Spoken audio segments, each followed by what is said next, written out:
لها تفسير إلى الآن. سنعرض لكم أكثر الأماكن غموضا في العالم.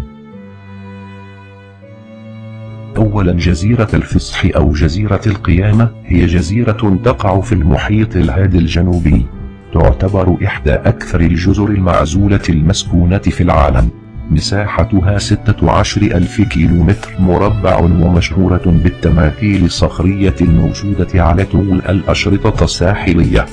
التماثيل الغريبة الموجودة بها عبارة عن نموذجا بشريا محددا، بعضهم له غطاء مستدير حول الرأس يزن وحده 10 طن، وكل تمثال منها يمثل الرأس والجذع فقط، وأحيانا الأذرع وبلا أرجل.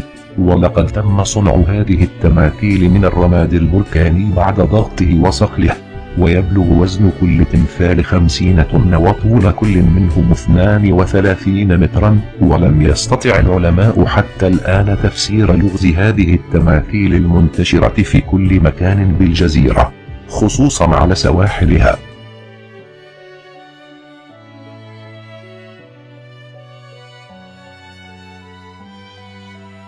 المكان الثاني، جزيرة طلنس المفقودة.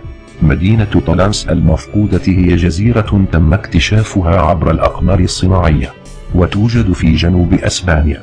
وقد أكدت الصور التي التقطت للجزيرة أنها عبارة عن أرض التطابق الوصفي الذي كتبه أفلاطون عن المدينة الفاضلة، جزيرة تحيط بها أبنية دائرية، بعضها من الطين والبعض الآخر من الماء.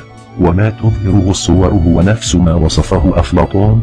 وذكر بعض العلماء إلى أن الجزيرة وبناء على مخطوطات أفلاطون كانت تقع في البحر الأبيض المتوسط، ومن ثم يكون هناك احتمال لغرقها في الطوفان الكبير في زمن سيدنا نوح، والتي نصت بعض الدراسات أن الطوفان أغرق اليابسة الأرضية ككل.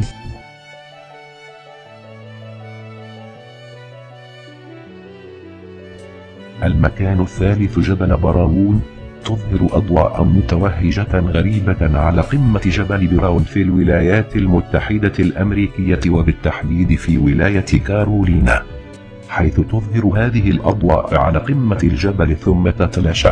وأحيانا ترتفع هذه الأضواء حوالي 15 قدما في الهواء ثم تختفي نهائيا دون أن تترك أي أثر. كما أن هناك كاميرات تعمل طول العام من أجل تصوير هذه الظاهرة الغريبة. هذه الأضواء لوحظت منذ قرون ولا زالت تظهر إلى يومنا، لكن إلى الآن لم يجد العلماء تفسير لسبب ظهور هذه الأضواء، حيث إنها تظهر ثم تتلاشى دون أن تترك أي تفسير عن سبب ظهورها.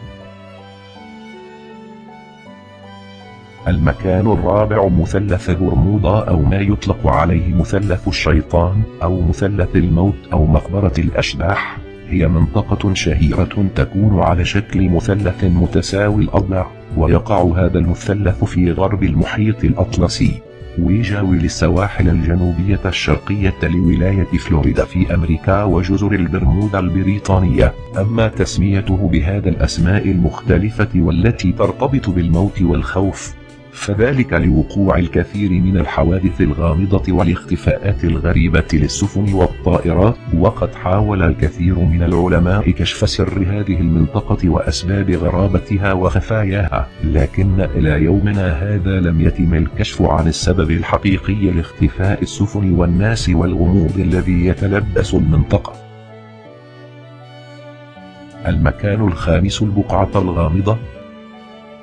اكتشفت البقعة الغامضة في سانت كروز بأمريكا سنة 1939 من قبل العلماء، وهي عبارة عن منطقة صغيرة يبلغ قطرها حوالي 46 مترا. والمثير للجدل والاستغراب في هذه البقعة هو اختلال الجاذبية الأرضية بها، فأي شخص يمشي على أرضية المنزل الذي بني فوقها سيميل بدرجة 30 درجة تقريبا رغما عن إرادته، الأمر الذي يجعلها مقصدا للكثير من الزوار محب المغامرة والغموض. المكان السادس، كرات الصخر.